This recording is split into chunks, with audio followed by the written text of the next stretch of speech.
All right, now Zach, we're on our third map here of week 2 on Desert Oasis between Louder and Response. Response up 2-0 over Louder, and if he gets tossed again, do you think we're going to see the exact same game?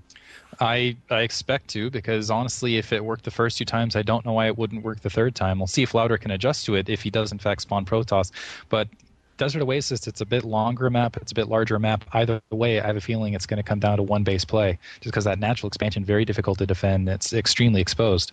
All right, we're going to have to see what Louder spawns as we get into the match, and it looks like it's going to be another PvP mirror. Wow. Can he get... Uh, I'm speechless right now. You go ahead and take this.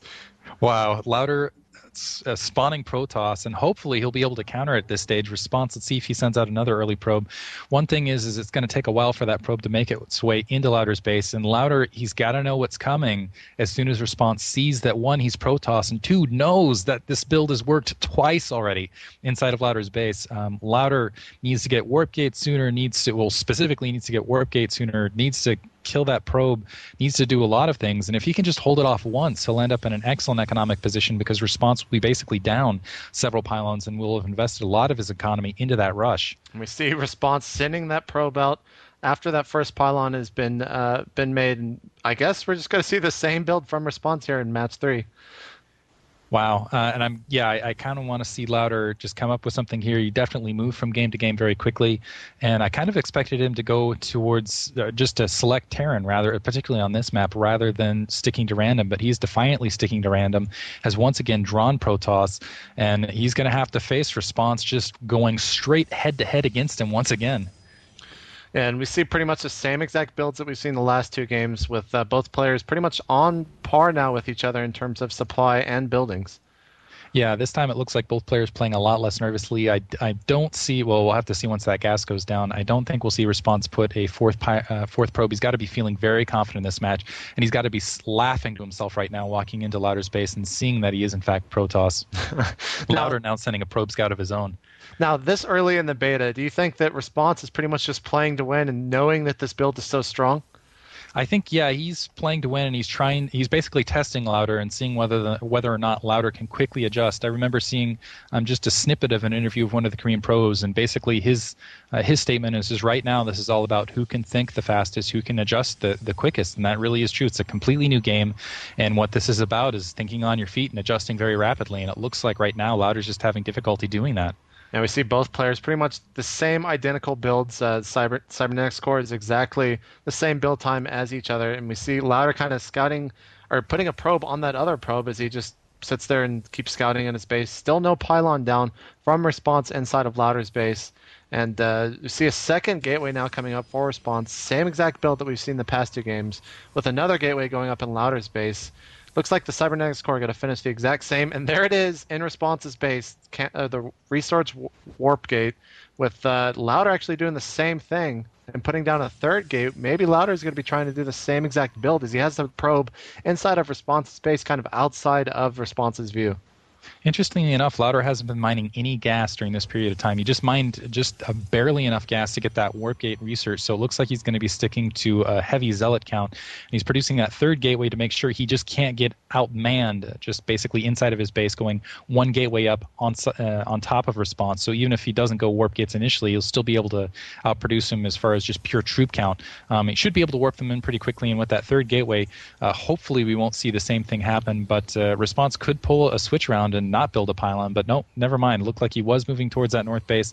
Let's see if he's still going to continue with it, or if he's just going to switch into some sort of other build to completely throw Louder off. Never mind, he did get the pylon back behind his base, and he's already got 2 zealots just, completely destroying his probe line already. And we see Louder actually not able to get those things, or get the zealots inside of Response's base. We do see that zealot kind of chasing that probe around still in Louder's base. I think he might have pulled that to the zealots though and help him out. There he goes, actually pulling after finishing off that probe. And Louder actually might repel this build, as he has 1 zealot now warping into Response's base.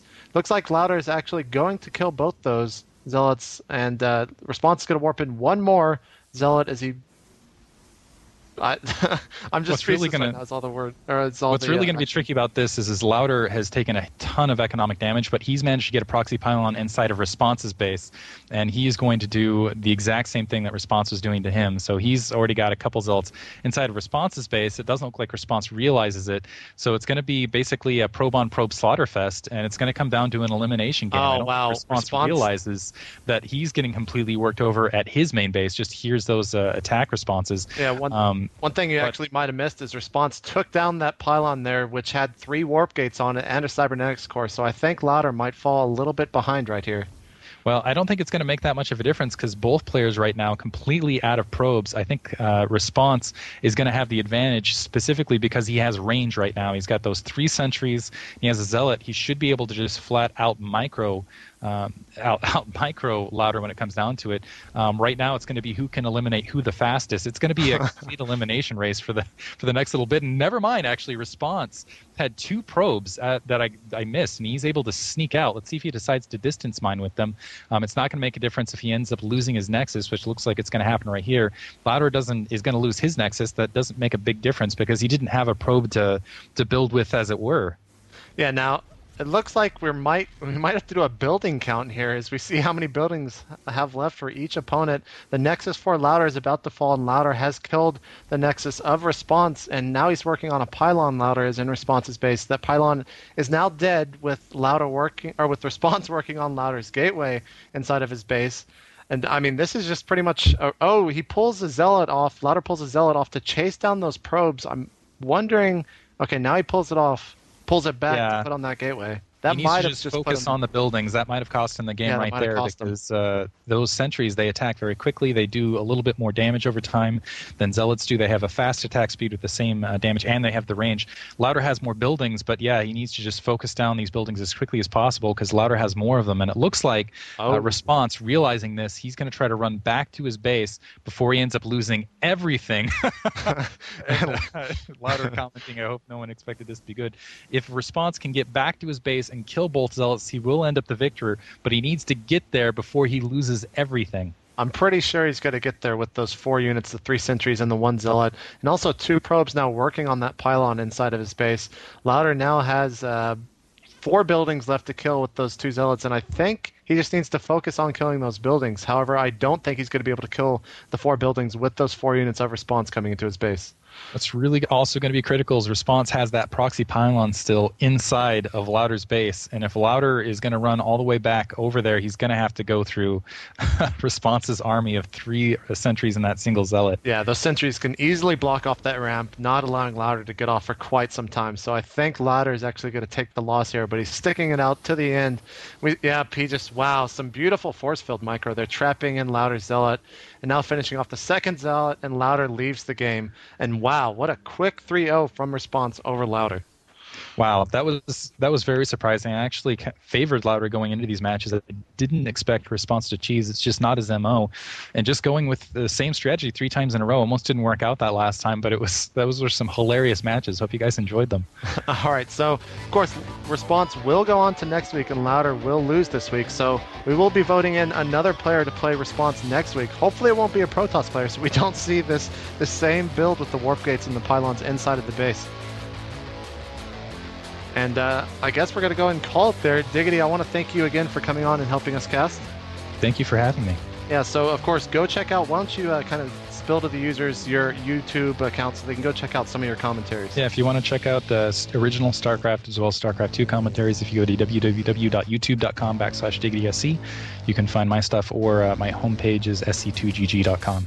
All right, guys, well, there you have it. Response defeating Lauder, last week's champion, 3-0 with 3 Protoss randoms from Lauder. And we will be back next week with Week 3 of the Major League Gaming PC Circuit StarCraft 2 King of the Beta Hill Showmatch Series.